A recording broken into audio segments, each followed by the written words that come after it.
Hermanos, hoy vamos a continuar con el diálogo entre Jesús y sus discípulos cuando van camino a Cesarea de Filipo y se encuentra en San Mateo capítulo 16 versículos 21 al 23.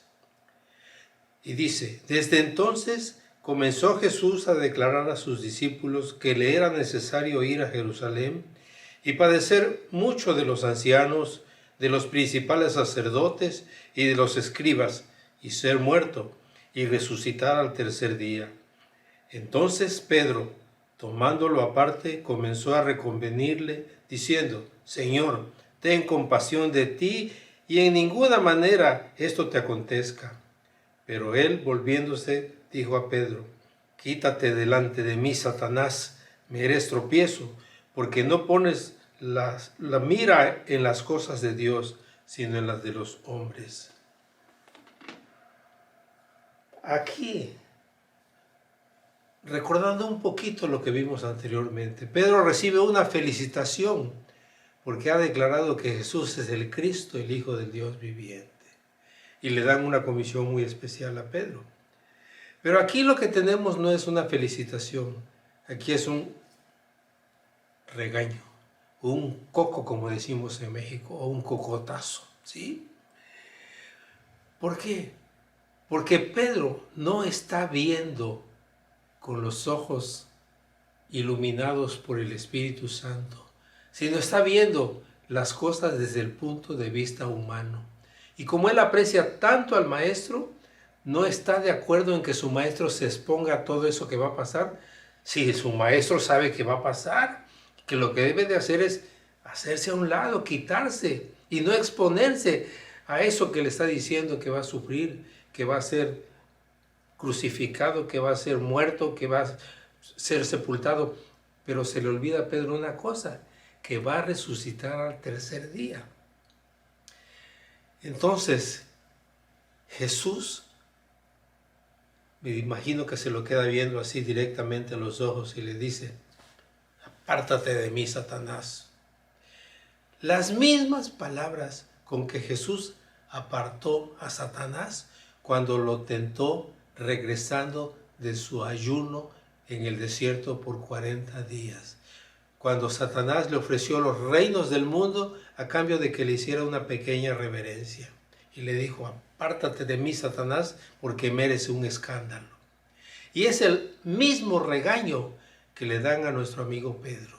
O sea, aquí Pedro, en su parte humana, está recibiendo un coco de parte del maestro, por no estar viendo las cosas de acuerdo con la inspiración del Espíritu Santo, sino con sus sentimientos hacia su maestro. ¿Qué es lo que nosotros aprendemos de esto?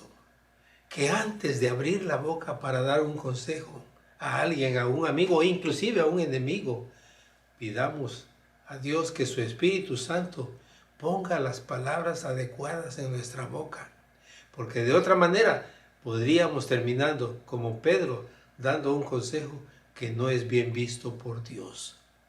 Porque lo que Dios quiere es que demos consejos que pongan la fe en los que oyen ese consejo.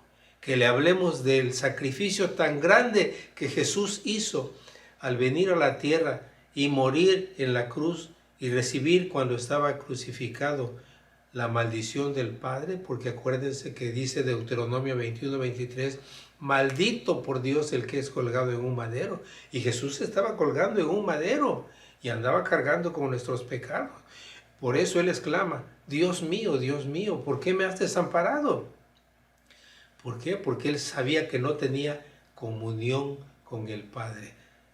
Estaba espiritualmente muerto. Eso es una cosa que debemos hacer. La otra cosa es que debemos entender que los planes de Dios son soberanos, porque Dios sí sabe todo. Dios tiene dominio sobre el presente, el pasado y el futuro, ¿sí? Pero todo lo hace de acuerdo con sus planes. Él no anda, ay, ¿ahora qué hago?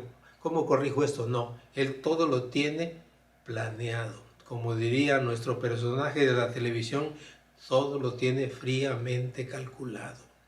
Y entonces a veces esos planes a nosotros no nos gustan. O a nosotros nos producen cierta inquietud.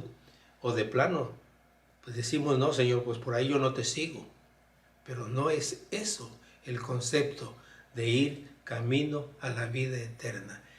A la vida eterna se llega obedeciendo lo que Dios nos manda hacer. Y esos dos mandamientos principales que Él le dijo a un estudioso de la ley son: ama a tu Dios con todo tu corazón, con toda tu mente, con todo tu entendimiento, con toda tu fuerza, con todo tu poder. Y el segundo mandamiento es: ama a tu prójimo como a ti mismo. Ama a tu enemigo inclusive como si fueras tú mismo, porque ese es tu prójimo. Los enemigos que están en otros países no son mis enemigos porque yo nunca los veo, pero mis vecinos, los que conviven en mi comunidad, esos sí son, aunque sean mis enemigos, son mis prójimos, están mis próximos a mí. Entonces, con estas dos recomendaciones recibamos la bendición. Que el amor de Dios el Padre, la gracia de nuestro Señor Jesucristo y la comunión del Espíritu Santo sean con ustedes ahora y siempre. Amén.